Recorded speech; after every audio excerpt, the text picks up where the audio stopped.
Good afternoon to all of you. It's great to see such a crowded room here. Welcome also to those who follow us online. Welcome to this panel entitled Feeding and Preserving the Planet, organized by the bank Edmond de Rothschild. My name is Frédéric Lelièvre. I am the CEO and Editor-in-Chief of l'AGFI. I'll be your host today until 2 p.m. We'll first have a conversation with our panelists, and I will make sure that you have enough time to ask all the questions you have to them directly. Before I introduce the panelists, let me stress three figures for you to set the scene. 20 to 30% of CO2 emissions come from food production and process. A third of food actually never makes it to the table. What a waste. And since we're in Switzerland, a local figure, maybe you know or you don't know that 48% of fresh vegetables, almost half of fresh vegetables eaten in Switzerland actually are imported. Now we all know that we will be soon, by 2050, 10 billion people on Earth. It's 2 billion more than today. How can we feed them in a sustainable way? This roundtable will explore advances in food tech, smart farming, the food industry traditional value chain, and how we can reinvent it through maybe digitization or food innovation. So I welcome our panelists. I start by the very end. Jean-Philippe Desmartins, Head of Responsible Investment at Edmond de Rothschild. Welcome. You have a mic also. You have a 30-year experience in finance, including 20 years in responsible investing, mostly in liquid assets, I believe. Jean-Philippe joined Edmond de Rothschild Group in 2016. You're also a member of several committees dedicated to sustainable finance. Just to name two of them, the European Federation of Financial Analyst Societies, and also the Principles for Responsible Investment. Welcome, Jean-Philippe. Next to you is sitting Johnny El Hachem. Welcome, Johnny. You're head of private equity. So we had the liquid asset guy, and then next to him, the private equity at Edmond Rothschild. You joined the bank in 2002. You initiated and structured various impact-driven private equity funds across growth, emerging markets, and real estate. I'm not that old, huh? Even if 2002, I'm still very young. And it was my first job. I know it's quite awkward, but it happens. Okay, well, you let us know later on. And last but not least, Eric Sieber, founding general partner at Bridge. I can name many things you've done in the past, but you're a former partner of Nestlé's 750 million euro strategic so-called Fund of One since its creation. Bridge, I should say, is an international investment platform dedicated to managing funds and investing in innovation infrastructure for the food industry. And actually, just today, this is, I guess, no coincidence, Edmond Rothschild Private Equity and Bridge announced a agri-food tech partnership targeting 250 million euros in assets to shape nothing less than the future of the food industry. Now, we should also have on the panel Anat Binur. She is the co-founder and CEO of UCO. It's a biotech company aiming at solving food allergies and sensitivities in which Bridge has invested. But due to some circumstances, she unfortunately couldn't make it. However, we will hear from her later on in the panel. You'll see she's a very energetic entrepreneur, and she just kindly sent us a video recording, but that's for later on. We divided the panel in three parts before you can ask your questions. First part, we will assess the situation. What's the food ag impact on the environment? Second, what technical solutions can be used? And of course, how can we finance those solutions? So let's start with the assessment, and let me start with you, Jean-Philippe, and as a segue from the COP 2026, I mentioned this figure, almost a third of CO2 emissions come from the food sector. How big is the impact of food and agriculture on global warming? So thank you, Frédéric, for the introduction. Good afternoon, ladies and gentlemen. So we start with climate change, but we will also develop other environmental issues. A word on COP26 in a few words. For those who analyze the results, it's a kind of big puzzle with many, many pieces. So when we concentrate on agriculture and food, one point is a glass half full. The fact that we've seen an important methane initiative. And methane is the second greenhouse gas after CO2 and very important when we think about farming and food. Where we see the glass half empty, it's the fact that in practice, agriculture is not in the dispositive today, not yet. But it's clearly something to keep in mind when I think about the Paris Agreement, but that will also be the case with the taxonomy. Why? We will come back to the point, because it's a very sensitive you mean supply chain. Agriculture is not part of the taxonomy, for instance? Exactly. It's not addressed in it? Not yet. It could change in the next months, in the next years, but at this stage, no. So a third of the CO2 emissions is not covered by... Or a fourth, yeah. That's exactly the elephant in the room. Thank you for Frédéric. It's a kind of first conclusion, but that's very important to mention. Because during the COP26, the front, and it's very important, was focusing on fossil energies and, for instance, coal. It has been said, so it depends on research and perimeters, but you said between 20, 25, 30, or even 35% of greenhouse gas globally come from the supply chain, agriculture/food. So the challenge now in three figures, before letting the floor, of course, when we think about agriculture and climate change, is that there are some estimations that by 2050, the agriculture will generate 15 gigatons CO2. This figure is to compare to 9.3 in 2018. And if we want to respect Paris Agreement, below 2 degrees, we have to reduce in absolute terms by 4 gigatons. So near division by 4. That's the challenge. It's very impressive. And if we want to target the 1.5 degrees, we still have the 4 gigaton objective plus reforesting hundreds of millions of hectares.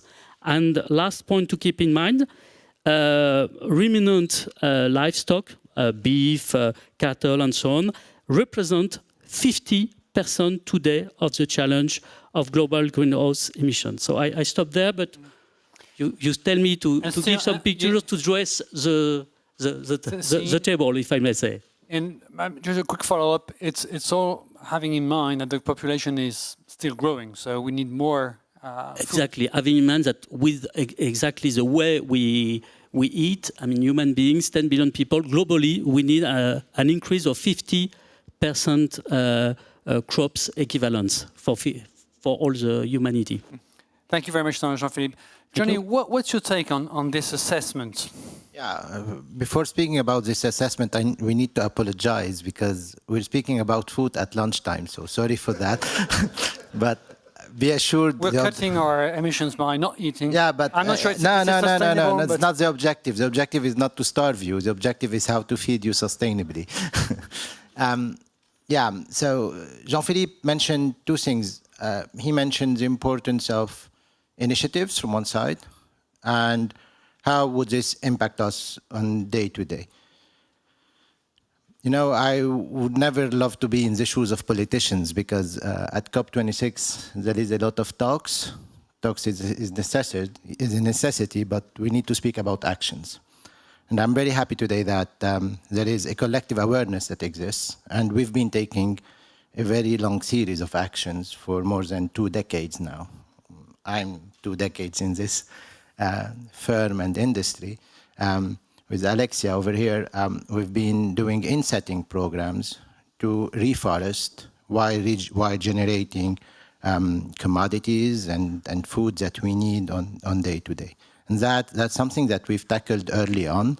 And that's extremely important to reach this objective, how to feed 10 billion while preserving volume and doing things sustainably.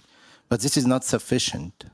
From one side, there is a lot of funding going to what we call the downstream, and there is a huge gap to cover, which is the upstream. Now, the upstream, that is? Upstream is first how to make sure that and that's, I will keep it for Eric. Eric is the expert in the matter, but how to make sure that we can channel funding to the early stages of the supply chain when it comes to food production. And in general, whether it is downstream or upstream, what is really needed today is to channel more long-term commitment and investment to this industry. The good news is that there is a collective awareness. People are pushing, consumers are pushing, and that's a fantastic news.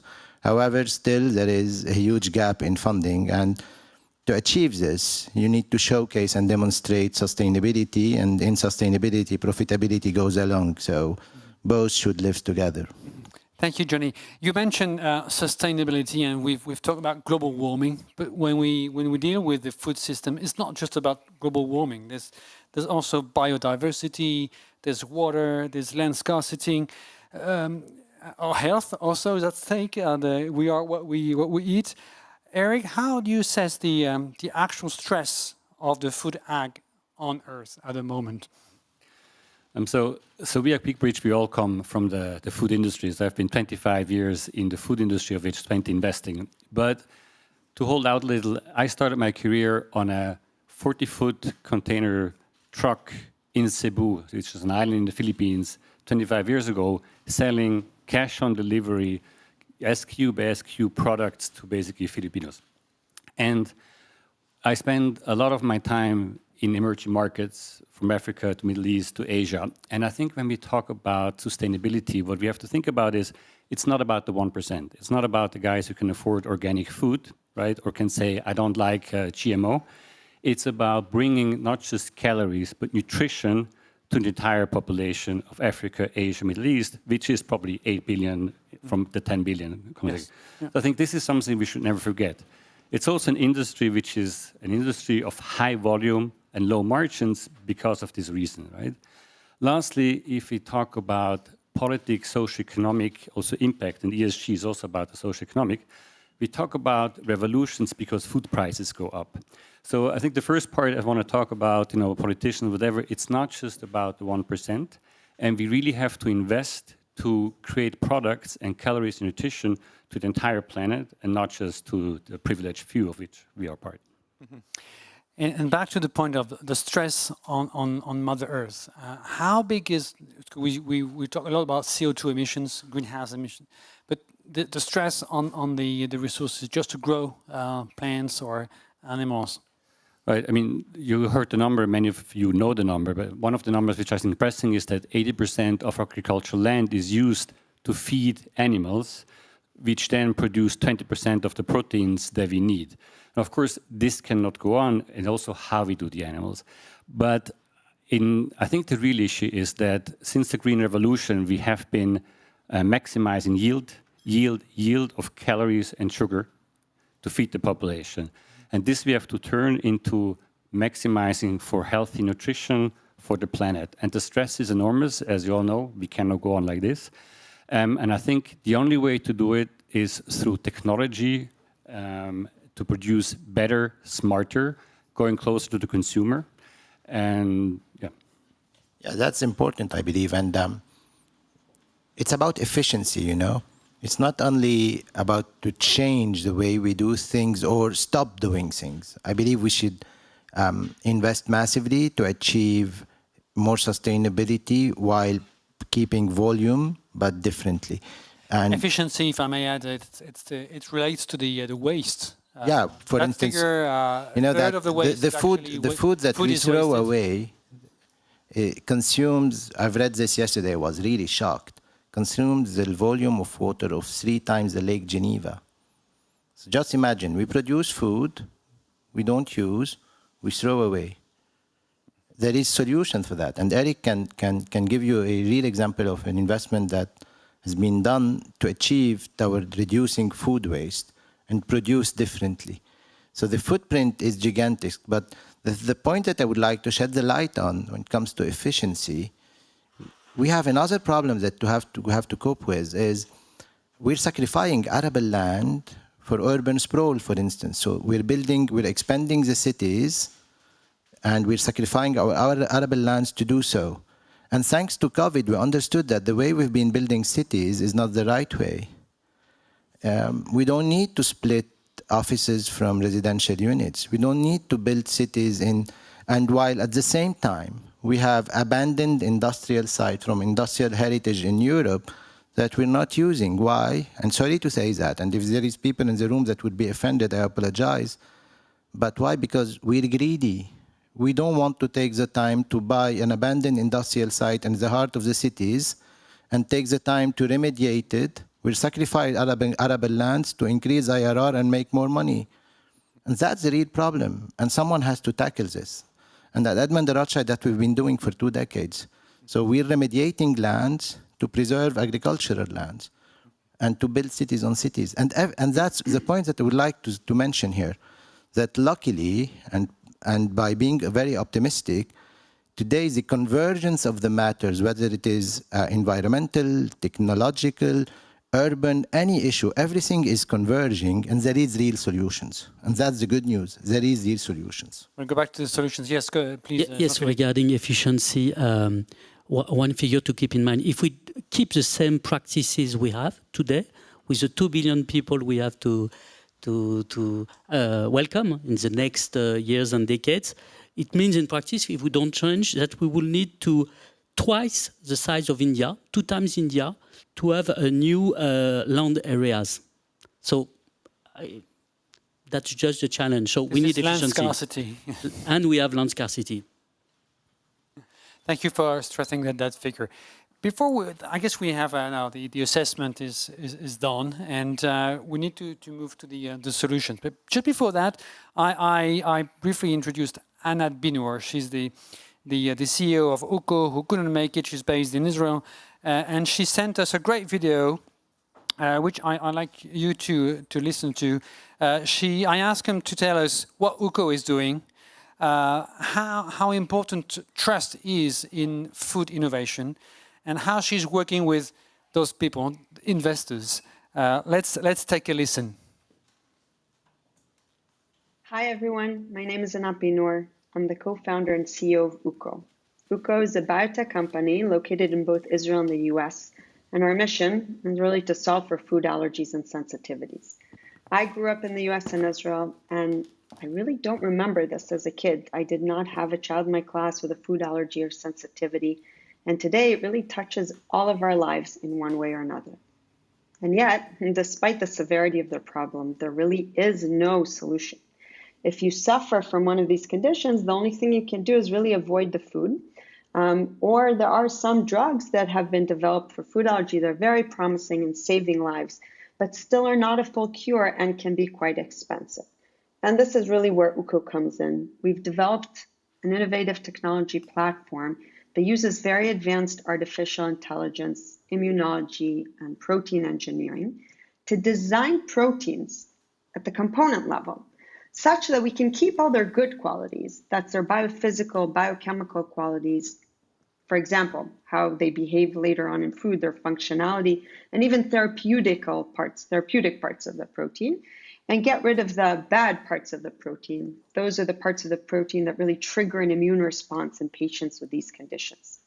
So at the end of our process, that starts really with very extensive use of real patient data and patient samples, we get proteins that are equal to the wild type in all respects, but will be safe for anyone with these conditions. We're focused first on gluten sensitivities, including celiac and peanut allergies. So from this platform that I described, our gluten proteins are aimed at saving really the issue that people with sensitivity face in the world of food.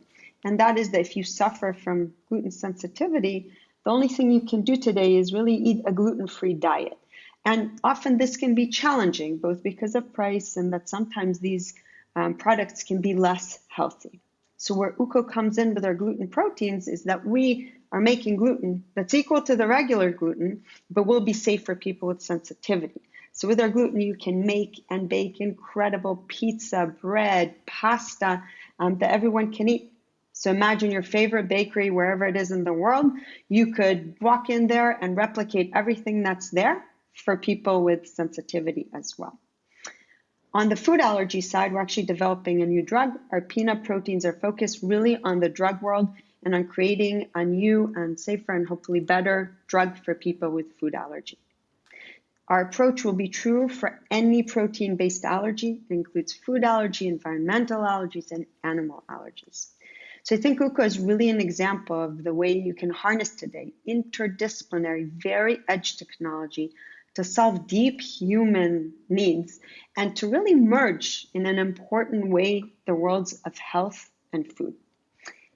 In general, I think this is where the future of food is going. So we're really at a new era and a lot of disruption is happening. You know, I'm often asked about the importance of trust in this respect. In this new world. And I think trust is going to be key here. And I can say for UCO, what is guiding us is really the need to work very transparently, always have in our case our patients and our consumers at the forefront of what we do, and really try to create an open and trusting dialogue. And I think that really making sure that we're using these technologies in a way that puts human needs first is very, very important if we're going to allow this innovation around the world to really create a healthier and safer world for all of us. UCO is backed by an incredible group of investors. These include the VC arm of Bayer, Leaps by Bayer, Peakbridge Ventures, Continental Grain, Khosla Ventures, Innovation Endeavors, and many others. We work very closely with our investors across a broad range of issues, whether it'll be the strategic thinking, the go-to-market, the regulatory hurdles. And I think in general, solving for these big problems around the world today will require partnerships that are cross sectors, cross players, cross supply chains, and the work between investors and startups is part of that puzzle. And at UCO, it's been a great journey so far, and we're excited always to meet new partners along the way. So thank you so much. Feel free, of course, to email us or reach out to us if you have any more questions or interested more in what we do. And have a great rest of the day. Good. We can thank Anat. It's a great testimony, great example of what can be done. Let me just follow up with you, Eric. She says we're just at the beginning of many disruptions. I know it's an easy word, it's a buzzword, disruption. But what kind of truth is there in what she says? Right. So I think there's so many problems in the food industry. There's not one solution for everything. It's not everybody going to eat plant food tomorrow, right? So we, from an investor's point of view, invest in multiple sectors. One of them is, of course, recombinant protein, meaning producing proteins not in animals, but actually in fermenters, in a nutshell. So using microbes like yeast or fungi. That's what UCO is doing. So this is deep tech, this is pharma life sciences kind of work. She uses very sophisticated AI algorithms to find the epitopes of the protein. They do produce them then in recombinant microbes, and then they test it in blood samples of celiac disease. So this is like pharma, and also has the protection from an IP and the scalability of pharma. So this is real tech. That we use to solve some of the issues in the food. You mentioned deep tech, pharma. For me, it equals, it's going to take 20 years before it ever reaches a market. How fast this process is actually going? Right, good point. So I think there's always two things. One is the regulatory aspect, and we don't have to forget that food and food safety is actually a regulated industry. Not as bad as pharma, but it is very regulated, and we have to make sure that what we take in our body is healthy. However, because you actually produce nature-identical proteins. So what UCO is doing, what Imagine Dairy is doing, which we have invested, which does whey protein, that actual protein, if you can prove it's nature-identical, you don't have to go to clinical study to show it's healthy, right? And the protein itself is not genetically modified. It's the microorganism that produces that protein or that ingredient that is basically genetically modified. So we're speaking of a few years, or? Well, if you look at Perfect Day, I think they started 4 years ago, and we have now in our next ice cream, we're using actually whey protein that has been produced by a company that is in fermenters, and we sell it on the US market as an ingredient. So the real issue is cost of goods, because you do produce in fermenters. As I said, the food industry is about volume and about cost of goods. And the biggest risk is how to reduce the cost, how to produce this maybe. And again, you also have fermenters. Fermenters means if you have one bacteria which goes in, you can throw away. So it's clean room farmer style. And that's the risk that we take as investors, is how to scale it up and reduce the cost of goods. You speak about cost, and I see Johnny nodding. I'm nodding because he's so smart. How can we place a word on this panel? What kind of, in private equity field, what kind of disruptions or new innovation do you see coming? We mentioned protein, but we haven't spoken. We haven't said yes. Go ahead. Come in. May we agree on something? Let's not use the term disruption. Okay. Let's use the term enabling. Enabling. Because that's more positive, and I think that technology will help things to be achieved and done in different manner while enabling things. Disrupting, in a case, would lead to, like, we're killing jobs, we're putting people out of the market. Let's speak about enabling. It's better, I believe. I don't know. Maybe you don't agree. No, I mean, it's a fair point. I said it's a buzzword. Everyone. Yeah, but let's avoid buzz and be very concrete. And let's be factual. Eric mentioned protein in, I think, meat. What's the future of meat in the companies you see coming, Johnny? I think that people will continue to eat and consume the way they do. You cannot ask someone to change his behavior. It's not easy to do so.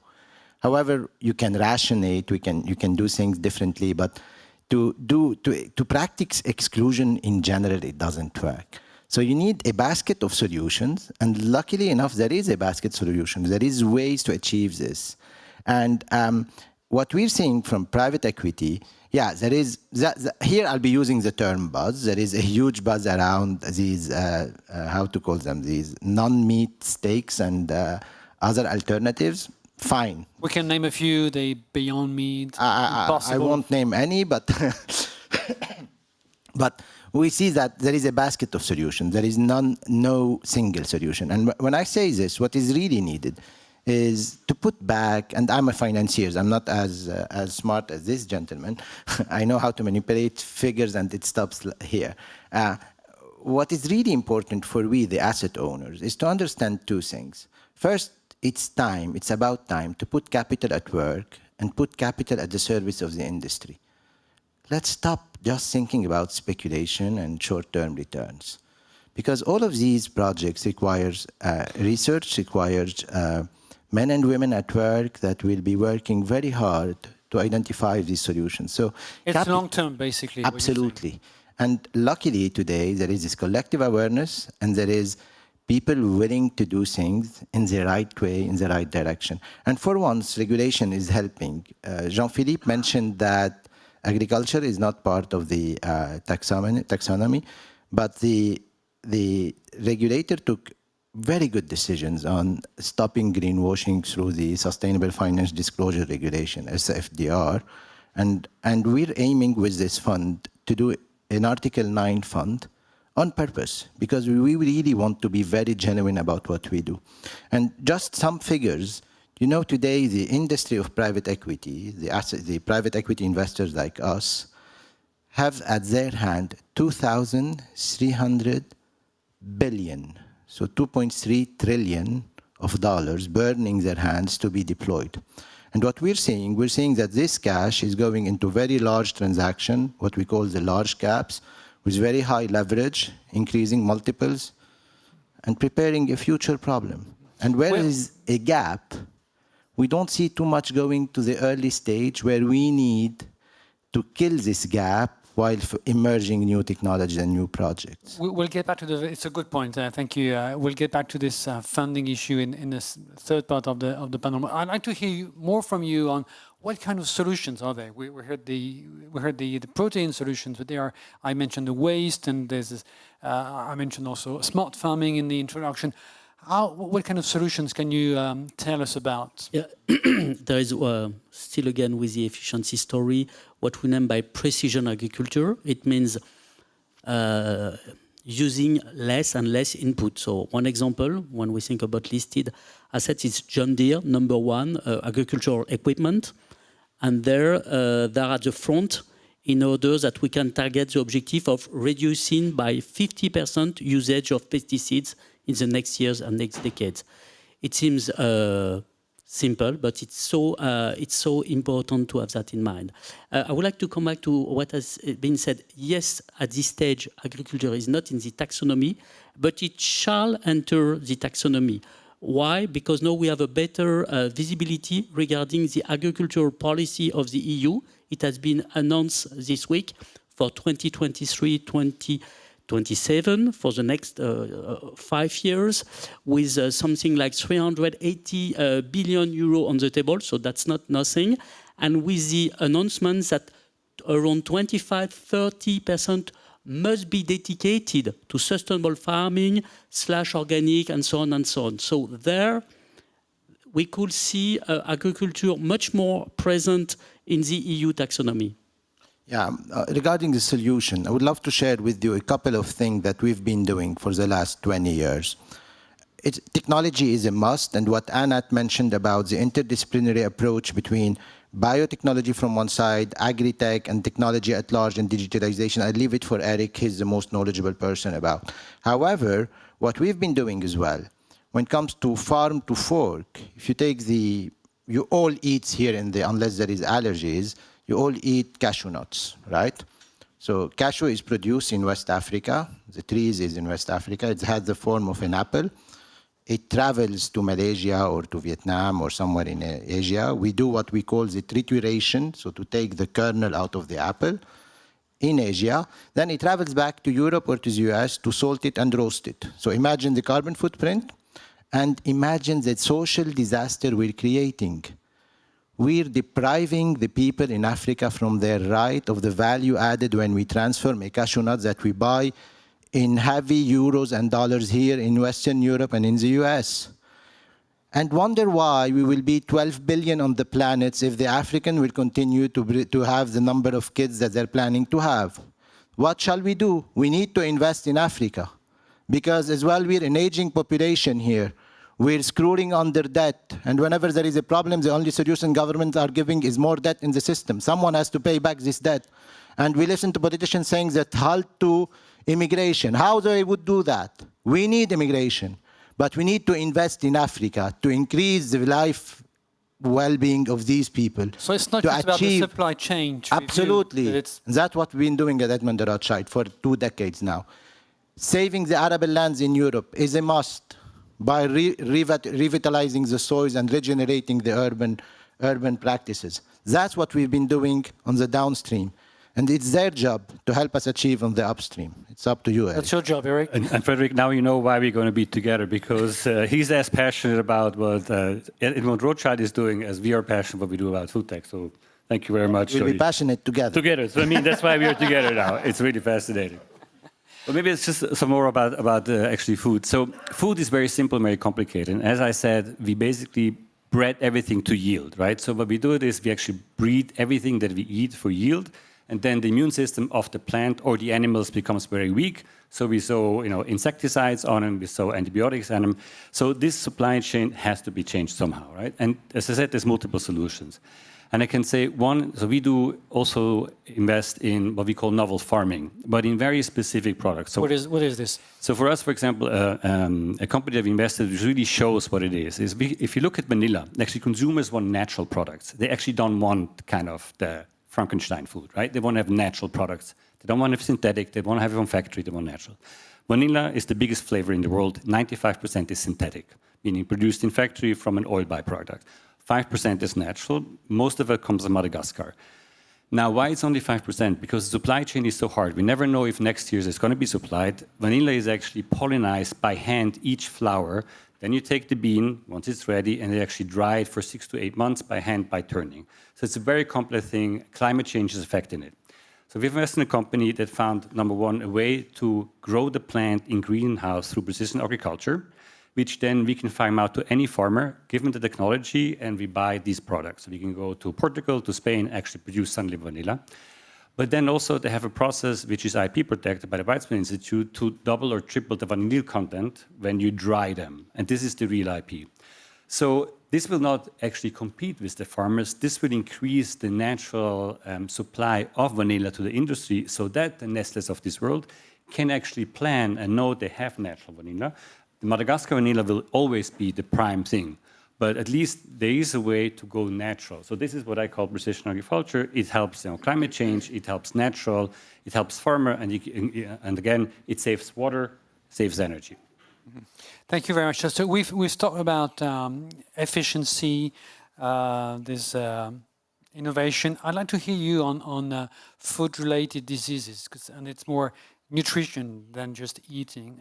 And actually, this is also what Anna referred to when she explained how she's working on food allergies or sensitivities. How big of a market is this? How big is this issue, Johnny? Yeah, that's a real problem to be tackled. However, there's still, sorry to say that, still lack of funding going into these solutions. Why? Because it requires, as it was mentioned by Eric, for many of them, the way we've been addressing it, we were going through the FDA process or through the regulatory approval process. We need to shorten the cycle to attract more funding to that. And that's the only solution I see, because unfortunately, go back home today and take the pasta packet that you have in your house, all of you. And you will see that it's written in small font 6, that you cannot read, but read it, that they are trying to achieve less glyphosate in the production of the wheat. Why do they use glyphosate? Because actually, wheat is a Mediterranean plant. The two biggest producers on earth is Ukraine and Canada. This is not Mediterranean weather. To achieve the volume and the production, planes go over the fields and use glyphosate to heat. They need inputs. Yeah. That's why a solution like UCO is the right one. But to your question, is it a huge market, and is there listed companies that we can invest in a liquid way in that? I leave it to Jean-Philippe, but I doubt. And that's why we need the private capital as well, and the blended finance to work hand in hand together to achieve the emergence of this solution. But Jean-Philippe can tell you more about. Jean-Philippe, please. Here you put the social and governance issues on the table, and not only environment one. And it's true that because of fooding, you also have in mind issues such as obesity, and we think also about COVID and so on and so on. And also we think about governance. There are a lot of debates regarding how the governance allocate a lot of public support to fossil energies, but that's also the same thing with agriculture. That's hundreds of billions of US dollars with, at this stage, no clear sustainability themes integrated. I'll just give you an example. Tomato is not very much supported by governance globally, but sugar, a lot.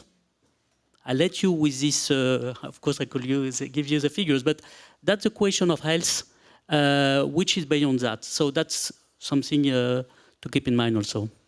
Eric, please, yes. So it's interesting, actually. You mentioned the Nestle Fund before. Actually, the topic of the Nestle Fund was the prevention and treatment of chronic diseases through food. So it was all about health. And I think when we think about food and health, it's about chronic inflammation. So chronic inflammation is at the base of most of our non-communicable diseases like Alzheimer's, dementia, cancer, COVID. We all know that the most people who are most affected in hospitals are people with diabetes or have a high sugar content in their blood. So if we go back to sugar, we all know that sugar and carbs are actually pro-inflammatory. So if you are obese, and today almost as many people are obese as they are, hungry, you actually have a chronic inflammation all the time. Now, how did that happen? And I think that's also industry, and that's where we have to work together privately with states, is actually an FDA guidance which suddenly said fat is bad for you, right? And therefore anything became light. We took fat out, but if you take fat out, what would you put in? You put in fillers, and the fillers are usually carbohydrates, which... You put in what? what you call filler. You fill something. You have to put in something, right?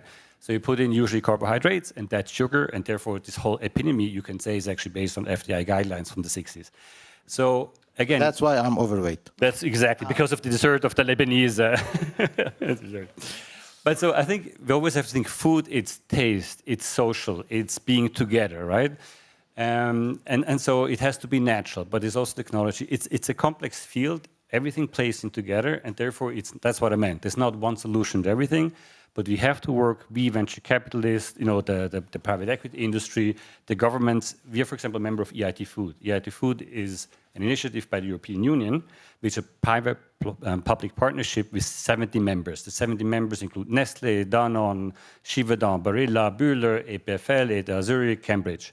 We are the only VC part of that initiatives, and we produce technology, innovations, startups, incubator, accelerator. And that work together between government, private, finance, venture capital, entrepreneurs is the only way to get these solutions. Thank you, Eric. Before we dig into the financing part of discussion, one last topic we haven't mentioned. We've talked about food as if it was only on land. But fish is also an issue, and we know how important oceans are for our ecosystem. What kind of innovation, Eric, do you see in the food and the fish industry? That's a very good point. As you know, the oceans are the biggest part of Earth, and one thing is pollution, it's the plastic, and it's overfishing, right? And as Tony said, it's hard to tell my kids not to eat sushi. I mean, we didn't eat sushi when I was 10 years old, right? But now everybody wants sushi, which means tuna, which means salmon. So what does the industry do? It does fish farm. But actually fish farms feed small fishes to big fishes, and they're overpopulated, so you add antibiotics and colors to this fish, right? However, organic fishing will not make it. So you really have two things. You make organic fishing, which means the price goes up, which means, again, most of the population can go eat it. So here, technology is the only solution. So you have aquaculture on land, which is of course a big thing, which Asia is actually a big player, Singapore with Temasek. Here I also think that plant-based, like copies, if you want to say so, especially with salmon or tuna, and synthetic meat or fish actually, because if you cut fish fillets, it's much simpler than a steak. A steak has a lot of texture, a lot of fat, whatever. However, a salmon or a tuna is a much easier kind of profile to 3D print or make with synthetic meat. I'm very happy that you've raised this topic and you came across that. And by the way, it's not part of my notes. They can testify. The first time we've met, I've asked him, because the night before we've met, I've seen, I don't know if someone of you have the chance to see it, because they took it out. The lobby managed to take it out of the circulation on the net. There was a documentary prepared by Arte about salmon farming in the sea in Norway. Did any one of you seen this? I see a few hands raised. Yeah. Yeah. So I've seen this at night, and I've met him there. I haven't watched it. So in a nutshell, what's it about? In a nutshell, it's a disaster. If you see it, you won't be eating salmon anymore in your life. And that's the same thing for chicken and beef. And yeah. So basically, the real problem is on biodiversity, because, you know, the salmon fish has its own instinct. So even if it grows in a closed-end farm in the sea, at a point in time, this fish will go back into the river by instinct. And having grown in a closed environment, their muscles is much stronger. I'm trying to vulgar the thing. I'm not a scientist, so Appreciate. I'm not a scientist. That's why. So that's what I understood. So by going back, they come across the natural fish, and they're putting the species in danger, because by fighting or by encountering, they have the other characteristics that put the species which are already in danger. So what we've been doing, and when I met him, I told him, what can be the solution? His answer was, oh, guys, this is not for you. I told him, why? Because he said, that's very long term. I told him, yeah, it's for us, because we're a long-term house. What's really long term for you, Eric? We're 7th generation here in the industry. Okay. So the Russians have been there for 250 years. You know. So, and I'm 22 years. So, what we're doing now in an infrastructure fund, because this is a long term, we took a land here in Villars in Switzerland, an abandoned land, and we're doing a off-the-ground salmon farming while we're creating the environment as if it's a river, but using technology to to clear the water and produce high-quality fish that, by the way, you can buy at Manor. and this is part of the solution, because you create the right ecosystem, the right environment. It's a bit more expensive, but at least if you do the calculation on the carbon footprint for a fish that flies from Norway to Japan to eat sushi, it makes sense to produce it locally and eat it here. I'd like to hear a bit, Jean-Philippe, also. Are there listed companies out there focusing on fixing the fish and ocean issue? Yes, there are some. For instance, Virbac is a French mid-cap, and it does had solutions to deal with diseases and so on, with salmon and so on. So that there are ideas of investment. Regarding the technical solution, never forget that we also always have economics on mind. I just give you an example. DSM is a Dutch listed company, which is a science-based company focusing on sustainable farming, food. They've developed a dietary supplement for cows, and it works. And today, it could reduce automatically by 30% methane emitted by cows, beef, and so on. So that's a great solution. But there is an extra cost, and today, the farmers don't want to pay the extra cost. So that's also the challenge. We have the technical solution, but we also have to find the global ecosystem, including economically. That's a perfect transition for our third part, because there's this extra cost to be financed. And so financing, we've heard this week, if you've been there at the Building Bridges, that there was a lot of discussions about blended finance as well. We've mentioned listed assets, private ones, investment horizon. Risks also is really important. Johnny, you briefly said that we have, I forgot the figure, it was big, but do we have enough funding actually to finance the so many solutions that we've just briefly mentioned in this round? Funding is there. So the money printing machine didn't stop, so the funding is there. There is money outside. Now, did the mentality of people change to accept to earn what they should and not to create artificial returns through leverage? That's a different story. Now, the gap is at two levels, in two folds. I strongly believe that the public actors are not using the funds that they have that they hand, i.e. our tax that we pay, are not using it in the right way. They are channeling more into less risky investments than they should channel to the more riskier investment, the taxpayer money, because they can afford to take a risk that the private sector at the end of the day won't be taking. So one of the major solutions to work on is to let the emergence of technical assistance facility help projects being bankable. Because the reality is, it's not about the lack of funding, but the lack of bankability of projects. And this gap between an idea on paper to make it bankable, by bankable I mean where profitable? Not necessarily. The risk reward, the profile of risk compared to what an investor is willing to take as a risk, because the investor doesn't have an easy task. Take the manager of a pension fund, he has to deal with the asset liability, match, there is a regulation. He's got to pay the rent. Yeah, so, but at a point in time, someone has to do the job. So we need to define who has to do what. I believe that the public funding should go where the private sector cannot go, but as well, the private sector and the asset owners should change a bit their mentality. The double-digit return of a world where we grow at 4% in good year after a COVID year, to achieve double-digit return using leverage is not the right solution either. So there is funding, but we need to channel it in a different way. Maybe just some numbers also on the Foodtech side. So when I started in 2000, it was basically zero money was going to Foodtech. 8 years ago, it was about 2 billion. This year, we expect it to be 40 billion. Now, 40 billion is much more than 2 billion, but compared to the industry of some 8 trillion or of the private equity industry of 2.3 trillion, right? I mean, it's still a lot. And then one number which 17 times gross. Yes. It's not bad. It's not bad. Yeah. But if you look at the food industry spends about 1 to 1.5% of revenue on innovation and, let's say, innovation or bettering products, and about 12% in marketing.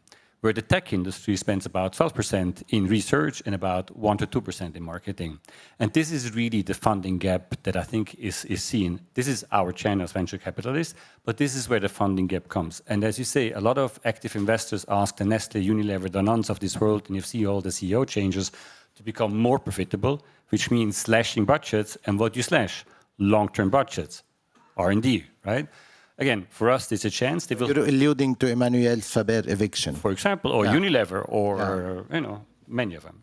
Right. Jean-Philippe, apparently there's plenty of cash around to be invested, but do we have enough investment? What's the investment universe you actually see? That's a big question. When we look at other sustainable thematics such as sustainable mobility, energy efficiency, renewables, and so on, we have hundreds of opportunities of investment when we think globally. When we think about sustainable farming and so on, that's more tens of opportunities. So keep in mind that when we think about listed assets, more and more investors, really asset owners and so on, everywhere are ready to invest. But there is clearly a lack. What we can say is that 20, 30 years ago, industry, housing, transport, energy starting to move. Agriculture, that's the new frontier. We are all starting. That's my understanding. It's just the beginning. It's just the beginning. So there are some ideas of investment. I said DSM, John Deere.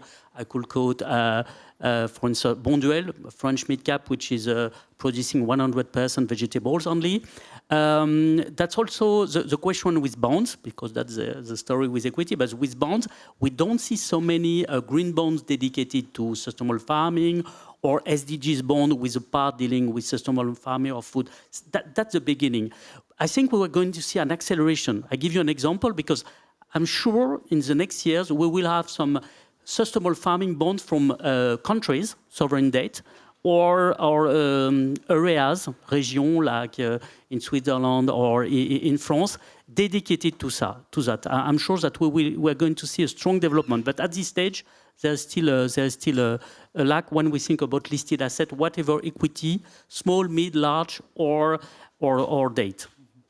And if you see if you take the global map, in which countries do you see at the forefront of this? You've mentioned a few times Europe, France. How about the US and maybe Asia as well?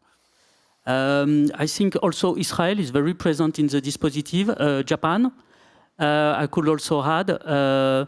But really, Europe, clearly, globally Europe, I mean, Nordic, Switzerland, France, whatever you want, is still on the front, really, at the front, sorry, clearly. Mm-hmm. Also, you share this view that Europe at the forefront, Johnny? Yeah, Europe is leading the way in terms of research, in terms of advocacy, in terms of collective awareness. However, without the dynamic of a market like the States, and this Eric I will leave it to Eric because he has the expertise on that. But where Europe as well is leading the way, and sorry, just to be back a second, we speak about sustainability, E and S, environment and social, but what is key, and this is something that Switzerland has been advocating it, and Europe is leading the way in, is the G, the governance. And governance is key, and governance is at the level of all of the stakeholders. And from the moment we start thinking that let's stop maximizing shareholder value and speak about stakeholder value, the whole games will change. And Jean-Philippe can testimony about how active he is, even if he's a liquid investor. He's very active in the general assemblies, in the vote, and whether we are for the strategy of Emmanuel Faber and Danone, or we're against. The former Danone CEO. Yeah, but how on earth someone who buys the share 5 days before a general assembly, he has the same right to evict and change the strategy of a company where you had shareholders for years? So there is something to be addressed from a governance point of view. And Jean-Philippe, please, before leaving it to Eric on the US and the important, but that's right, very important, and we didn't allude it. So yes, just one word. Individually, I mean, Edmond Rothschild, but also collectively, for instance, with FAIR, which is a great NGO based here in Switzerland, we engage companies regarding sustainable farming.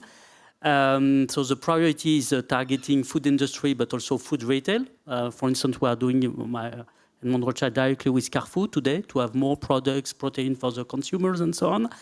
That's an example. And also, the new direction we take is biodiversity, because you know that 50% of the biodiversity challenges are in the agriculture supply chain. Very difficult to measure, very complex. So the discussion we start with all the food industry and so on is, do you have a policy? Do you know your impacts? And then step number 2, can you measure, there are some methodologies. We could develop the point. We are now in touch to finalize a partnership with one expert in France to progress, to measure that. But that's how we work. And also it's very important to have that direct contact with all corporates, because that's a long-term journey, but engagement, policy, measurement, objectives, and complex, because that's in the supply chain. So everywhere in the middle of nowhere of Brazil, Africa, or Southeast Asia, Philippines, and so on. But we have to start, and we are starting, and we are doing the job. Thank you. Eric, in your portfolio at Big Bridge, or what you see on the market, which country is really leading the way in our discussion? Right. So I think we divide the markets a little in, one is R&D, so research. One is where the market is, but then the other one is also about food security, meaning securing actually food to nations, right? I think Europe has definitely amazing world-class universities, from Wageningen to Leuven to Aarhus to Cambridge to Lausanne, which are top-notch and which actually are as good or better than the US. US has basically UC Davis and Rutgers, which are the main university in food, but never has the spread of Europe, right? But the US, as Johnny said, is one market, right? And has marketeers who think globally, who go fast, and you can just put a product in the value chain and it goes. So, for example, we have invested in a Swedish company called Nix, which does indulgence products without sugar, local index. They were in Sweden, 5 million revenue. We invested. 2 years later, we brought them to the US, and now they raised a round, which is 10 times the post money we did, with 100 million, with Temasek and other investors, which would have never possible if we had stayed only in Scandinavia. But you also have Asia, right? So you have India, which actually is self-sustaining itself and is over 1 billion people because they eat plant-based. It's a very interesting market as well. You have China, which has a huge issue with pork, right? Because they're going up. And there, for example, I think synthetic meat is a solution. And then you have also the Middle East, where actually food, what they learned is they bought farms in Africa and thought this is going to save our problem. But then COVID came and they closed the borders, they realized it's not enough. So they're investing heavily in all of the agriculture. And now, you know, you have in Saudi Arabia, in Qatar, you have some of the biggest actually dairy farms in the middle of the desert. And it's not about cost, it's about food security for the population. And the health of the cattle. So, and on that point, another solution that we don't tackle, and we should tackle, buying a farm in Africa and doing population displacement and land grabbing is not the solution. We should get back to the basics and what we used to do, our ancestors. We should go back to agroforestry, and that's what we've been doing for 20 years now. That's part of the solution. And more importantly, we should practice outgrowing. We should keep the farmers in their farm. We should let them and give them the means to live during the period where they're not harvesting, because there is no agricultural bank in these countries. And we can tackle the volume play through outgrowing, giving them means, giving them the cahier charge, mutualizing what is mutualizable, but keep them in their property and let them grow their property, and build a factory in their country to transform locally, to feed them locally, and keep the value added locally. And this is part of the solution that we need to do. For that, the fund that we have for that, it's a 12 years fund. When I speak to an investor to invest in a closed-end 12 years fund, now it's fine because the premium liquidity pays. But 10 years ago when we started, they used to look at me with their eyes like big like this. But this is part of the solution as well, and we need to advocate that. Mm-hmm. Thank you. And before we go to the Q&A part of the discussion, one last topic, which was mentioned several times this week, is blended finance. So we know there are investors, private investors, but often public money is involved. We had this initiative presented yesterday by the Swiss State Secretary for Economic Affairs. They plan to raise They put 20 million on the table. They plan to attract much more for impact finance.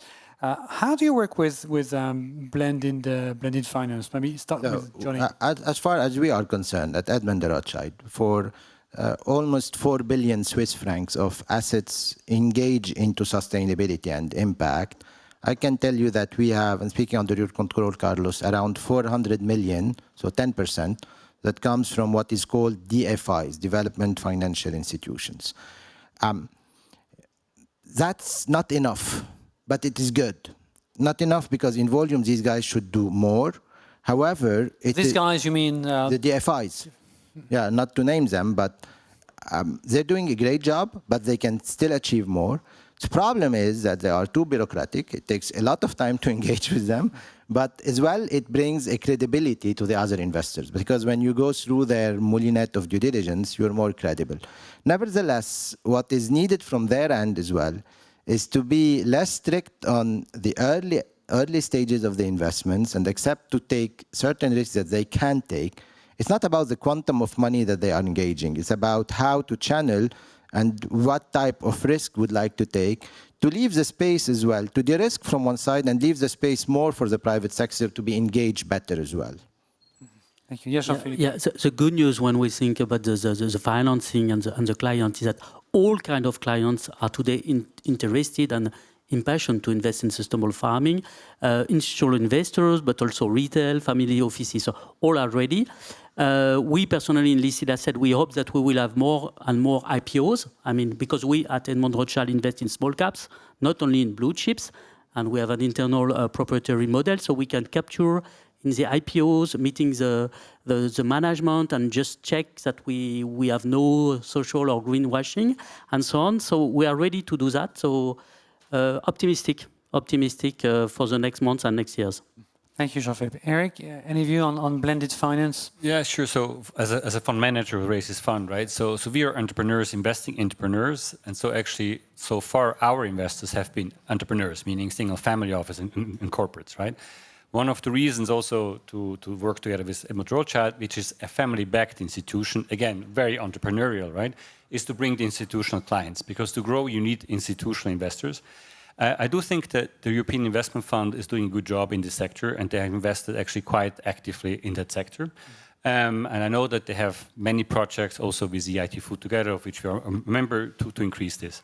So I do think that if we have a new asset class, what is Foodtech, what is it called, with first-time funds, first-time team, it's always difficult, especially in COVID times, to raise money, right? And that's, I think, if we have, and it's not about the money, it's to say, the European Investment Fund or BPI or whoever is my lead anchor investor, even if it's 10 million, it puts kind of the quality. Imagine the power of this. So that's why we go with you, and obviously I have, right? Totally. But yes, that really puts the stamps on and then allows you to raise money with trusted other investors. Thank you very much to the three of you. We've got plenty to discuss still, but I'll be happy to take questions from the audience. There's a hand raised in the back. We have to share microphones. I'm sorry. Maybe Johnny and Jean-Philippe can share one. It's going to be changed for. It's going to be absolutely COVID proof. The mic is coming, but we have people online, so that's why I'd be happy to use the microphone so that everyone watching is also can also listen to. Thank you. Could you just please? Hello, gentlemen. I was very pleased to listen to all the different initiatives. My name is Stephanie Simpson. I work for UNHCR, but recently I've been quite confused about what we would need to do due to climate change to feed the planet. So I read that the main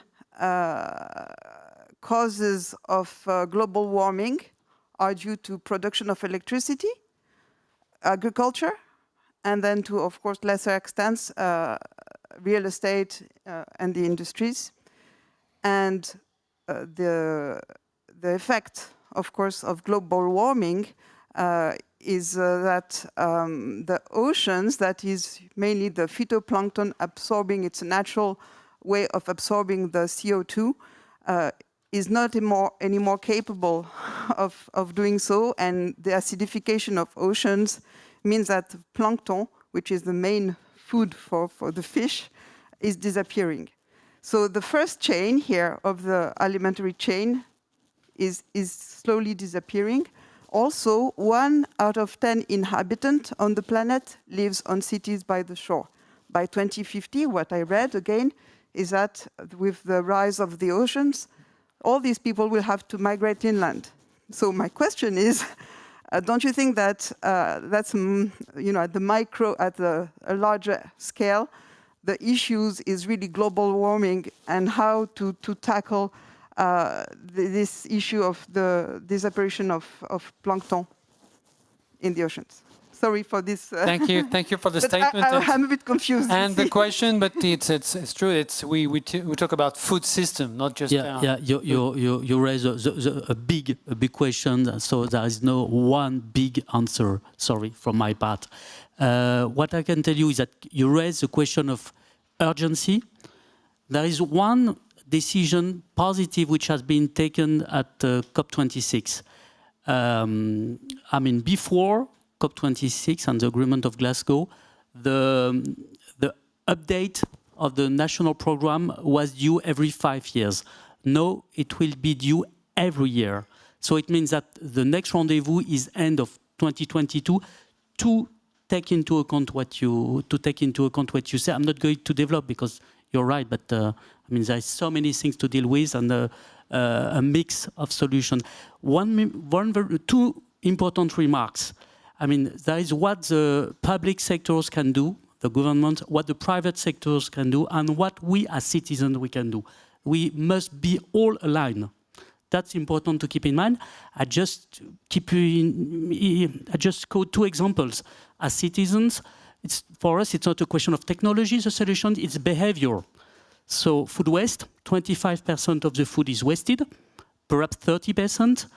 And think about all the input, because 70% of water withdrawals is allocated to agriculture. That's normal, but think about the input.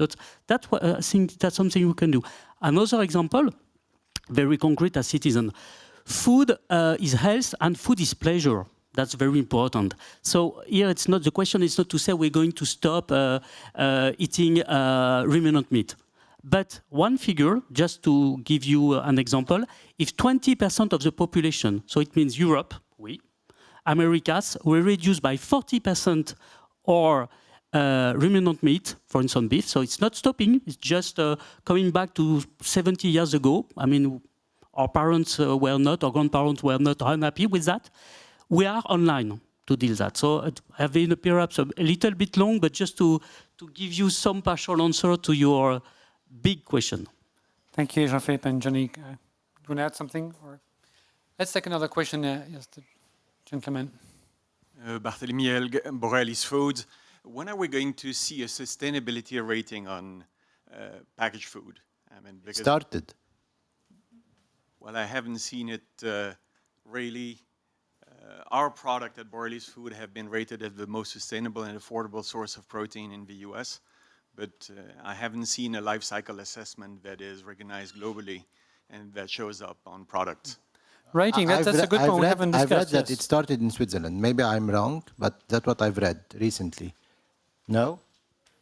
You're not familiar? I'm not a specialist. I know that. I've read that it started in Switzerland. There's a plan. What I've read, I don't know if it is, we can cross-check the news later, but what I've read is what you see today on when you buy a fridge or what you see when you rent a flat on this rating about how sustainable it is, it started on the food packaging.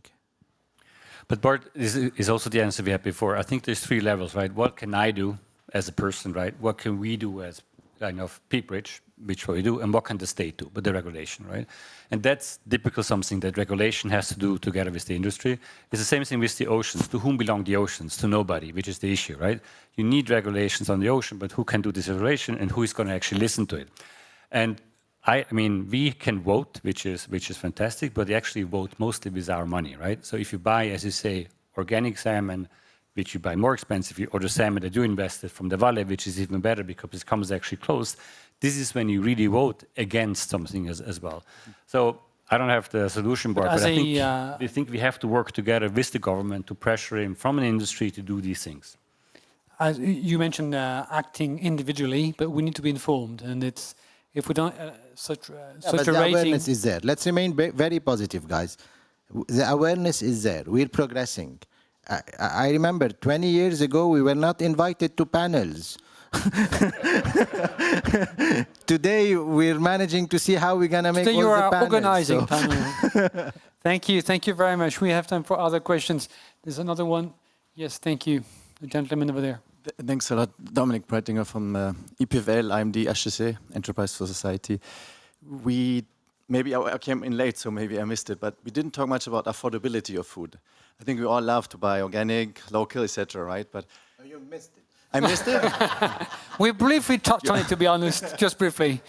No, but continue. But that's a good point. It will create time to answer your question. Continue. No, please. Okay, that's it. But food innovation, new type of protein, or if we take meat, for example, I believe that the Beyond Meat steak is way more expensive than a regular.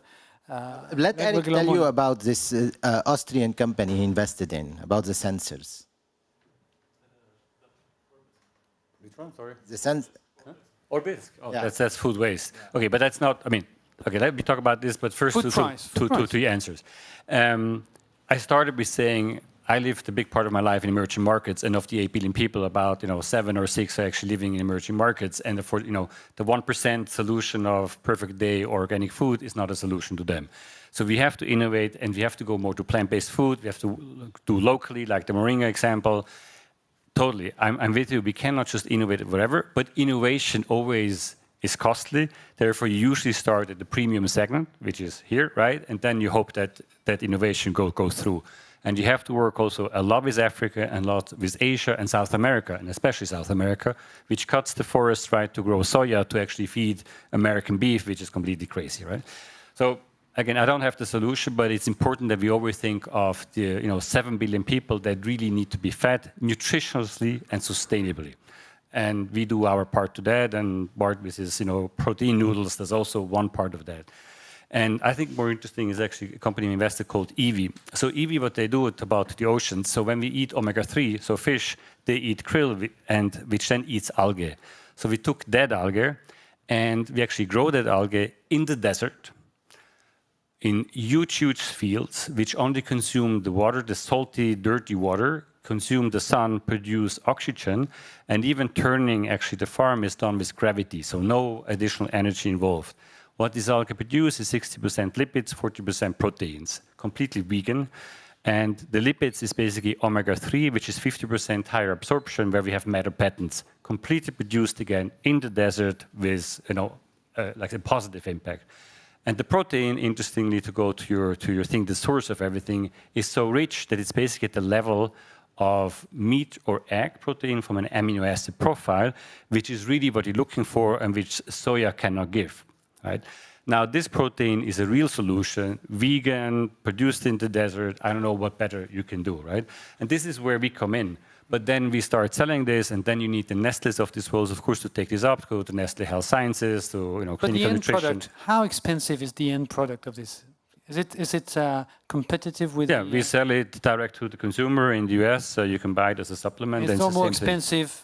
No. And No. that's the key. That's the key. Question which was raised. Jean-Philippe, you. Yeah, thank you for your question regarding affordability of food, because of COVID, before the start of COVID, we had 800 million people impacted by malnutrition. Now we have 1 billion people, plus 200 million people, mainly in Africa, but also in other areas. So clearly, and keep in mind there are a lot of financing from European institution, public institution to finance support to reduce malnutrition. But there, the private sector is at the front. I mean, to connect in areas such as Africa. So thank you for your question. Yeah, but affordable food is very important. But we need to think differently as well. We need to think about our basket of food. How, with the same budget we have at a household, we can eat healthy. And how to distribute our meal in a way to reach, within the budget we have, a good health and a good meal at the end of the day. And that is key, and this is about education. I personally come from a village in the Middle East at 2,000 meters above the sea. Few people maybe visited this area of the world. We have snow, it's like Switzerland used to be, but now it's completely in a disaster situation. My grandparents and my grandpa, he has 98 years of age, and he have never taken a pill. And this guy eats fat. What he does, because they had no fridge, they used to dry the meat and cover it with salt and fat. But they eat this once a week in a meal. And he's 90 years of age, and it's not him the exception. That's the case of the village. So let's think how we should eat within a budget that we have, and then everything becomes affordable. Thank you, Johnny. We have time for other questions. Where's the mic? I don't see the mic. The mic is over there. Yes, thanks.